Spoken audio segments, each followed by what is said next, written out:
30 जनवरी 1948 शाम 5:12 बिरला हाउस। ठंडी हवा के बीच एक अजीब सी खामोशी पसरी हुई थी, जैसे समय खुद किसी अनहोनी का इंतजार कर रहा हो।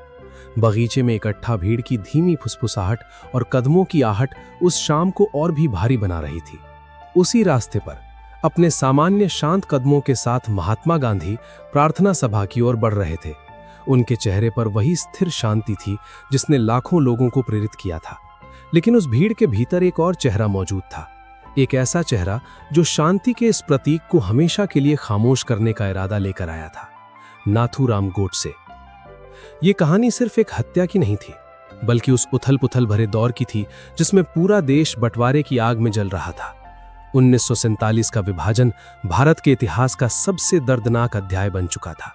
लाखों लोग मारे गए, करोड़ों बेघर हो गए और नफरत की एक ऐसी दीवार खड़ी हो गई जिसे कोई भी आसानी से नहीं तोड़ सकता था। इसी माहौल में गांधी की नीतियां, अहिंसा, सहिष्णुता और सभी धर्मों के प्रति समानता कुछ लोगों के लिए उम्मीद की किरण थी, तो कुछ के लिए गहरी नाराजगी का कारण।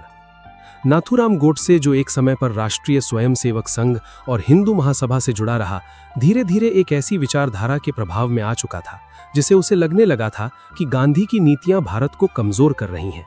उसे यह विश्वास हो गया था कि गांधी ने पाकिस्तान को आर्थिक सहायता दिलाने के लिए दबाव बनाया और मुसलमानों के प्रति अत्यधिक सहानुभूति दिखाई, जबकि हिंदुओं के दर्द को नजरअंदाज किया गया। उसके मन में यह धारणा गहराती चली गई कि गांधी की वजह से देश के हितों को नुकसान पहुंच रहा है। जैसे जैसे समय बीतता गया, यह विचार केवल असहमति तक सीमित नहीं रहा, बल्कि एक खतरनाक जुनून में बदल गया। गोडसे के भीतर गुस्सा और कट्टरता का एक तूफान पनप रहा था, जिसने उसकी सोच को पूरी तरह से घेर लिया था। वो खुद को एक ऐसे मिशन का हिस्सा मानने लगा था जिसे उसे लगता था कि वो देश के लिए कुछ जरूरी कर रहा है, भले ही उसकी कीमत कितनी ही बड़ी क्यों ना हो। और फिर आई वो शाम जब इतिहास ने एक ऐसा मोड़ लिया जिसे कभी भुलाया नहीं जा सकता।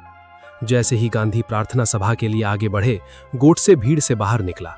कुछ ही सेकंड में उसने अपनी जेब से पिस्तौल निकाली और 3 गोलियां दाग दी। उन गोलियों की आवाज ने न सिर्फ उस बगीचे की खामोशी को चीर दिया, बल्कि पूरे देश की आत्मा को झकझोर कर रख दिया। गांधी का शरीर धीरे धीरे जमीन पर गिरा और उनके साथ ही एक युग का अंत हो गया।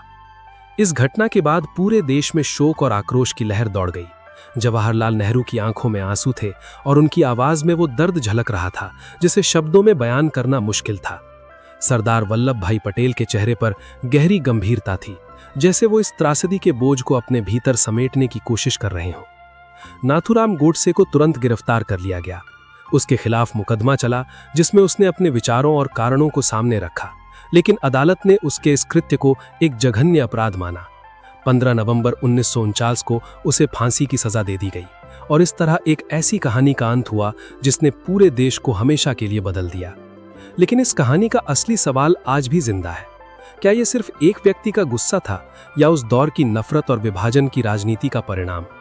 गांधी की हत्या ने यह साबित कर दिया कि जब विचारधाराएं टकराती हैं तो उनका असर केवल बहस तक सीमित नहीं रहता, बल्कि कभी-कभी वो इतिहास के सबसे काले अध्याय भी लिख देती हैं।